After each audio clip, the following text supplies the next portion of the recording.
What am I seeing here? Number one, I did not even know they know each other. Number two, I see a freak and frat moment here. A puppet Chioma and Iyabo in this mix. Hey! But the question is, who's the godmother and who's the goddaughter? Adeola is a baddie. That's baddie. I don't understand. My hope is that Carolyn would apologize to me.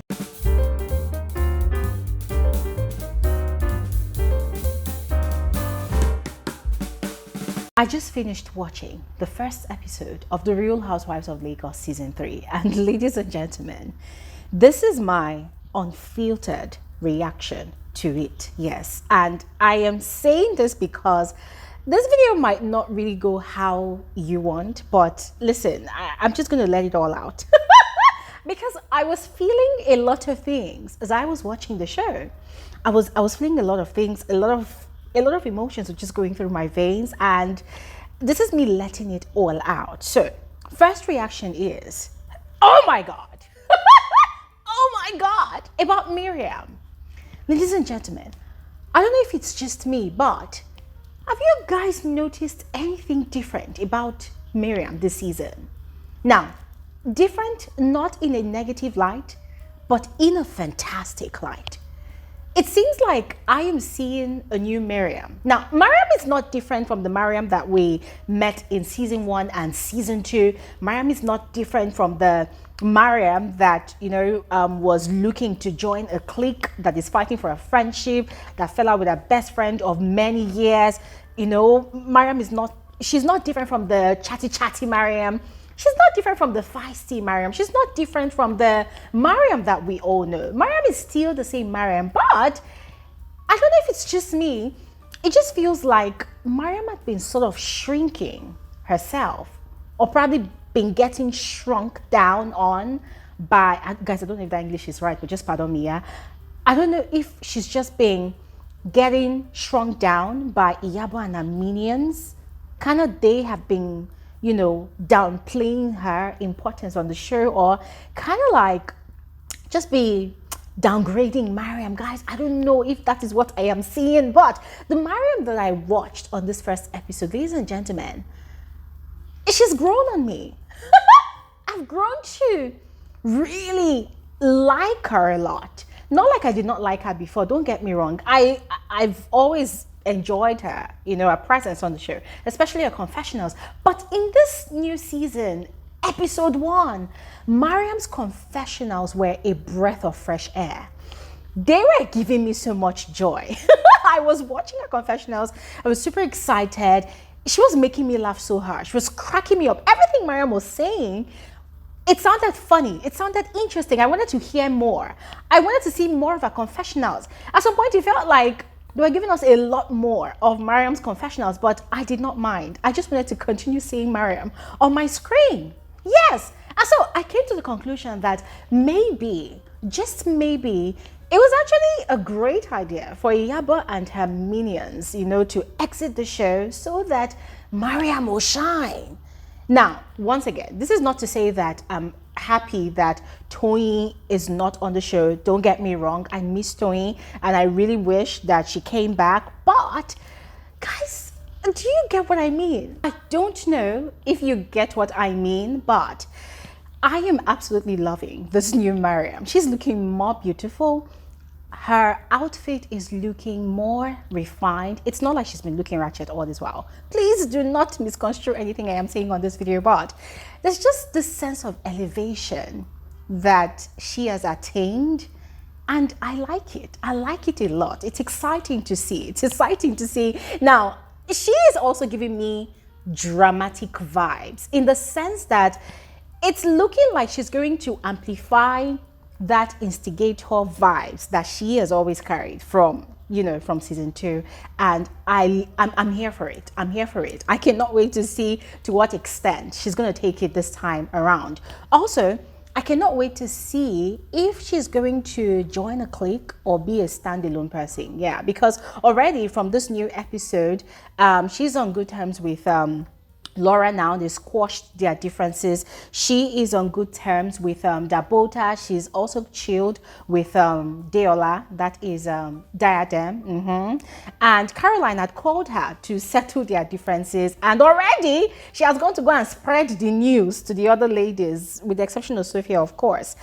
And I was actually watching her body language when she was sharing that news with Laura to see if she's trying to bring in a bit of malice, but seems like she's on a clear space, yes. But Laura, on the other hand, now I'm leaving Mariam now. Laura, on the other hand, is still holding on to the grudge that she has with Caroline. Now, ladies and gentlemen, let's not be too quick to forget what actually transpired between Laura and Caroline in season 1. You will agree with me that Laura was not the best person. Like, she was not on her best behavior in season 1. Laura was a nuisance in season 1. She was chaotic. Yes, she wasn't everybody's fave in the first season. And it was very obvious that she actually came for Caroline a number of times, also with regards to Caroline's differences with her sister Linda Ikeji and her blog. Yes, in fact, Dabota even mentioned that she also has history with Laura's sister's blog. I love the fact that she said Laura's sister's blog. She did not say Laura's sister. Yeah, but according to Dabota, she is not here to transfer any aggressions, to Laura. She wants to know Laura as her own individual, as her own person. But back to Laura and Caroline's thing now. Laura is saying that she doesn't really know how she feels about Caroline until she sees Caroline. Now, ladies and gentlemen, if you remember that last drama that ensued between Laura and Caroline in season 1, you remember that whatever Caroline said, it had actually come from a place of provocation. And you see, Laura was trying to defend herself. In fact, she was defending herself at her event, where she was explaining that, in a tradition, it is a taboo to insinuate or even say or declare that a married woman with kids, is being pimped to other men for money. Yes. Now, we know that there's been a lot of provocations, from Laura to Caroline, and then Caroline has said what she said. But ladies and gentlemen, this also brings me back to one of my favorite sayings on this channel, that you do not provoke a person, you do not trigger a person and then dictate how they react to your provocation.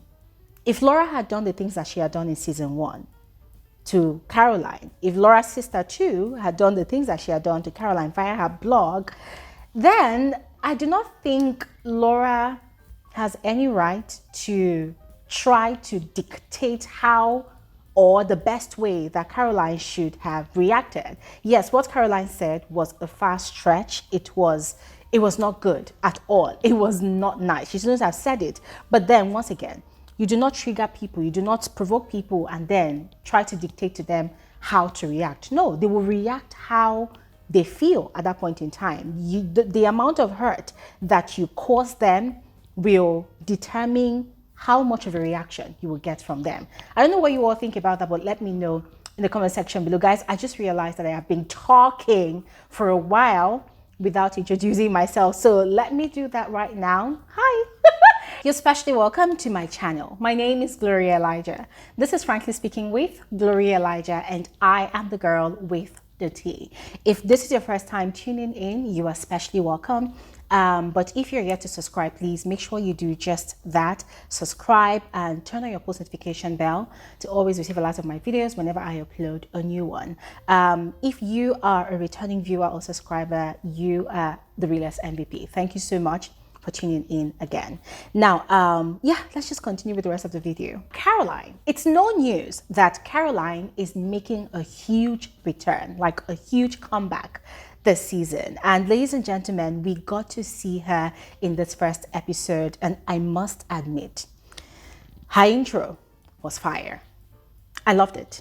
I absolutely loved it. Although I was expecting a more, action-packed, dramatic, like overly dramatic soundtrack. That kind of thing that will give us that kind of background effect. Yeah, but production tried. I loved it. I loved her outfit. Caroline is looking gorgeous. Looking gorgeous. Yes, I loved the things that she said.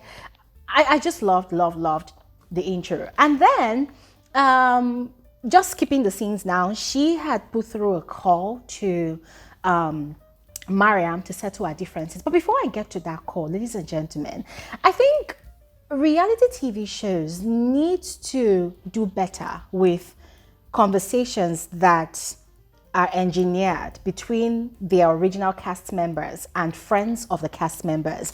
I've noticed that with a lot of reality TV shows like the Real Housewives one, yeah, when one of the housewives is having a conversation with a friend that is not necessarily a part of the cast, you'll find that they do most of the talking.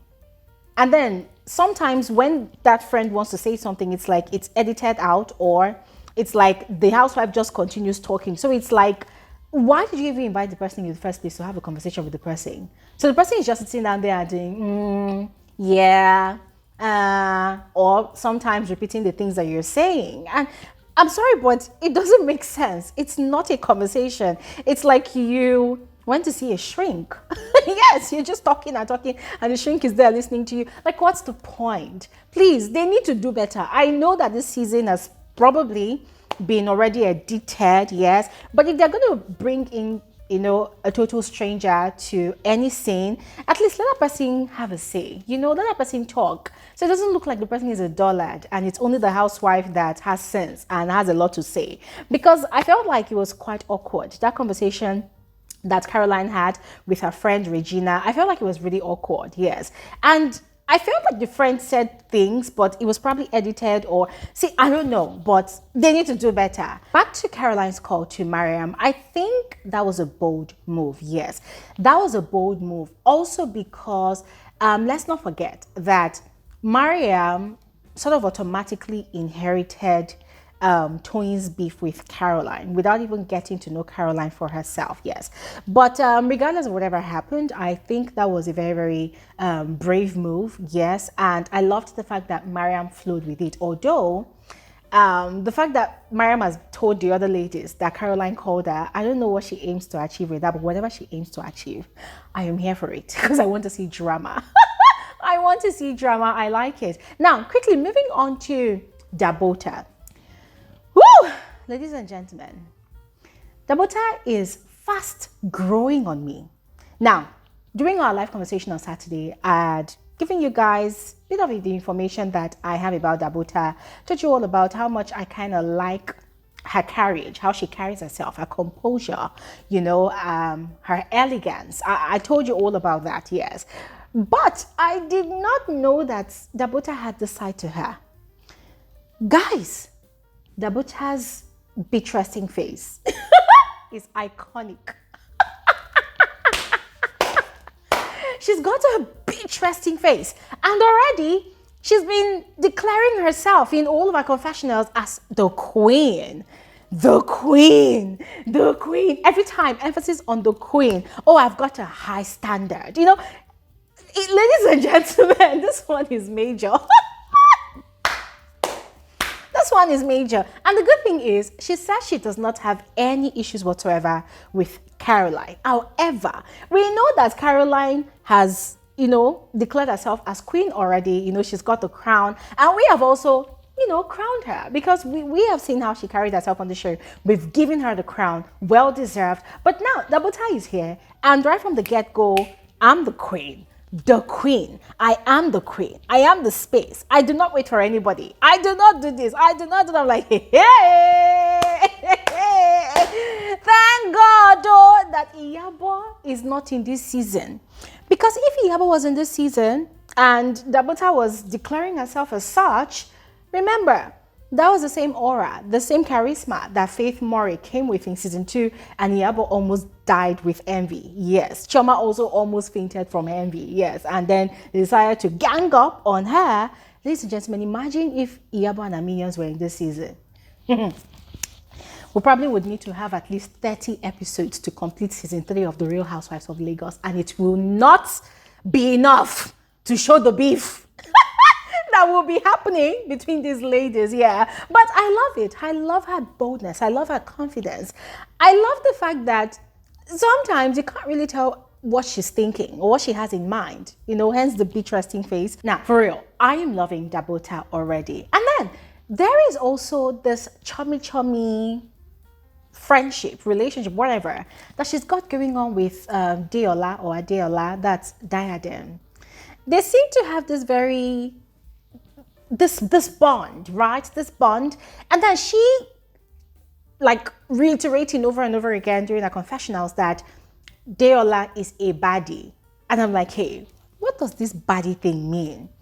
What does it mean? And Deola too is acting like she does not understand. Oh, and speaking about Deola, that's Diadem, one of the new cast members.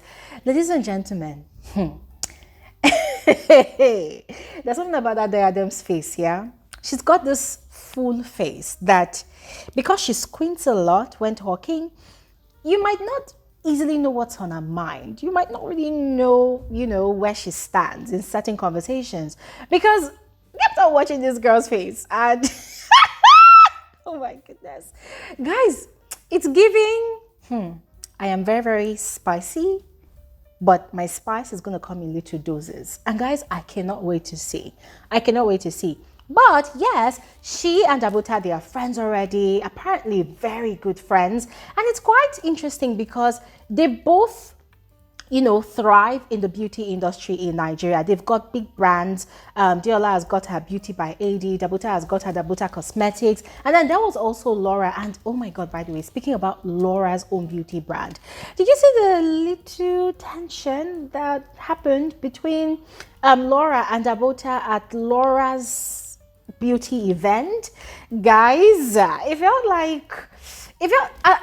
felt like Laura was trying to really advertise, like market her product, her brand, and not necessarily allow Dabota's one to outshine hers. Or it felt like she was trying to make the other ladies comfortable, looking at the fact that they are all in the same industry. So it was kind of awkward. It wasn't like Laura was giving off any bad vibes. She was not, no. But it's like you are in the beauty business. You own your own brand, and you also resell other major brands from around the world. And then these other women that are just joining your circle, they are also major brands in Nigeria, and you do not have their brands in your store. Guys, do you know how that's... do you see how that looks like? Because Laura's own thing is more like the Sephora of Nigeria, right? And it's doing great. It's doing great. So it was kind of awkward. And Mariam, of course, was giving us highlights during her confessionals. It was just so funny. It was just so funny. But ladies and gentlemen, this season is looking good already. It's looking like it's got potential, to wow us, the viewers. And I am looking forward to all the juiciness that they have to give us this season. And this is where I'm going to stop talking, because I have promised myself not to give you guys too many spoilers this season, because I want you all to watch it for yourself. If you watch it for yourself, you will gain more insight, all right? But from the little I have shared, I would love to know your thoughts about all that transpired between the housewives that were introduced to us in this first episode. So go ahead, share your thoughts in the comment section below. I'll see you guys on another episode of Frankly Speaking with Gloria Elijah. Thanks for watching, and have an amazing, amazing day. Bye.